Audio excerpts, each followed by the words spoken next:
Welcome to this explainer.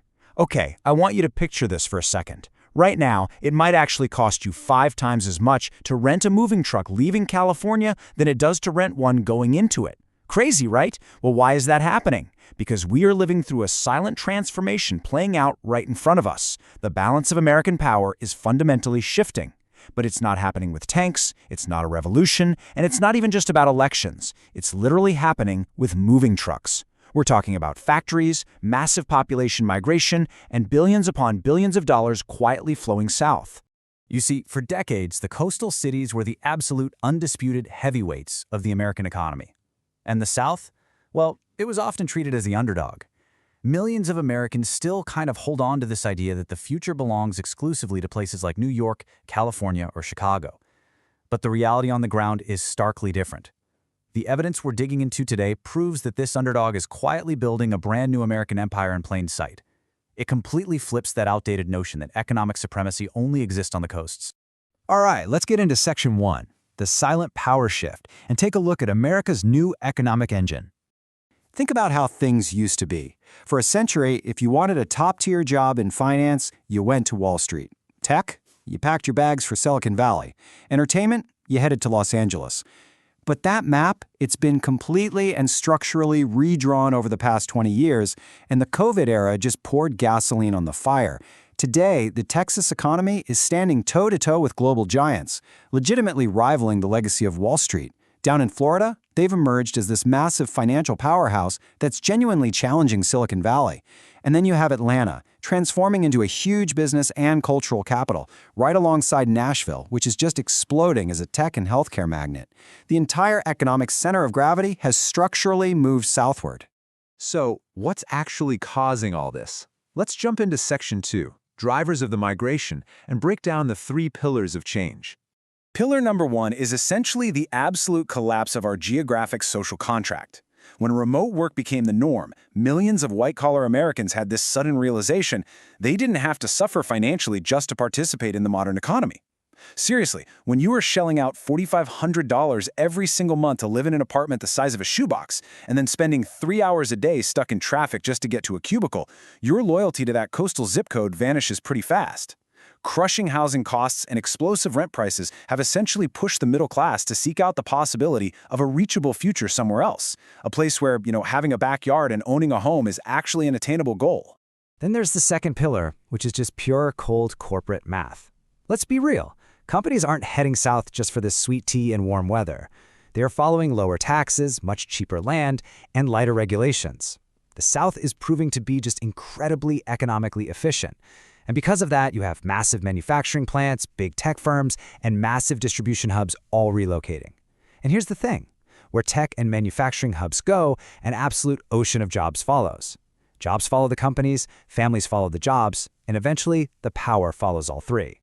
But the third pillar is probably the deepest one of all. It's psychological burnout. America is just emotionally exhausted right now. People aren't only fleeing high taxes, they are fleeing these hyper-competitive, lonely cities where every single interaction feels transactional and success can start to feel completely empty. They're moving because they want to find real community. They want a slower pace of living and actual human connection. So they aren't just relocating for their wallets, they're literally moving for their emotional survival. That brings us to Section 3, the Southern Middle Class. We're going to explore some real human stories and, frankly, some very unexpected paradoxes. Let's put a human face on this. Take a typical 29-year-old software engineer living in San Francisco. He's earning 6 figures, which sounds great, right? Yet he's still living with roommates, watching every single paycheck completely vanish into rent, taxes, and debt. He just feels economically trapped. But then he visits Austin, Texas. Suddenly, he's looking around and seeing people his own age actually buying homes and building a community. It's a life that finally feels attainable.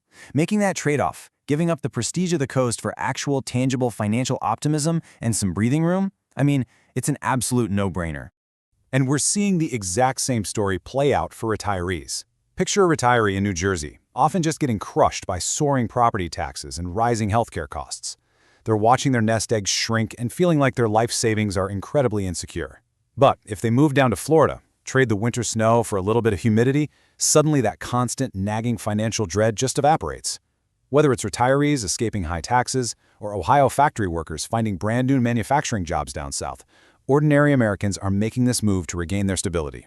But hold on, because here is the inevitable, massive paradox in all of this. As millions of people flock south looking for some breathing room, they inadvertently pack those exact same big city pressures right into their suitcases. This huge influx of new people is beginning to displace longtime residents inside their own communities. Local housing prices are suddenly soaring, traffic is snarling up, and the local infrastructure is just cracking under the pressure of trying to keep pace. So the very migration that's reshaping America is generating immense new pressures at the local level. Which leads us perfectly into Section 4. Culture clash and risks. Let's unpack the collision of American identities. Look, when millions of people pick up and move, cultures are inevitably going to collide. On one hand, you have historical Southern values, deeply rooted in local traditions, faith, patriotism, and family identity. And suddenly they are meeting millions of incoming residents who are arriving with entirely different political beliefs, different expectations, and different lifestyles. What happens is it creates this mutual fear of cultural replacement on both sides, as these differing values meet face-to-face in the exact same neighborhoods. It is this specific dynamic that's really fueling social polarization, shifting elections, and driving so much of the conflict we see online today. And as this map continues to redraw itself, the stakes are incredibly high for all of us. You know, America's historical strength was its regional economic balance, having diverse centers all sharing influence. Now, if northern communities face a massive brain drain, losing their young talent and their tax bases, they risk severe economic decline. And if populations shift so drastically that it permanently reshapes stable congressional representation and our electoral maps for generations to come, well, we seriously risk fracturing our national cultural unity. So how do we handle this? Let's move on to Section 5, Rebuilding Human Stability, and look at a potential blueprint for the future. To actually survive this geographical earthquake, we kind of have to rethink our entire foundation. It starts with fixing the housing supply and zoning laws, because let's face it, without affordable housing, social trust simply collapses. Second, we really have to log off our algorithms and actively rebuild real local human connections and neighborhoods out there in the real world beyond our screens. By prioritizing wage growth and accessible healthcare, we reduce the day-to-day economic pressure that completely eliminates long-term thinking for ordinary families. And finally, we absolutely have to consciously choose to stop treating our neighbors like competing political tribes driven by algorithmic outrage. Finally, we arrive at Section 6, the new American dream, and how folks are moving toward hope. Ultimately, the biggest takeaway from this entire explainer is that this massive migration isn't about people chasing luxury. That's not it at all. It is a desperate but deeply hopeful search for basic stability, for meaning, and for dignity. People just want a life that feels attainable, whether that's in expanding southern suburbs, growing small towns, or on factory floors. The very basic human instinct to survive and to provide for a family is simply overpowering the historical prestige of coastal cities. People are going to move toward wherever stability still seems possible. So I want to leave you with one final kind of provocative question to chew on.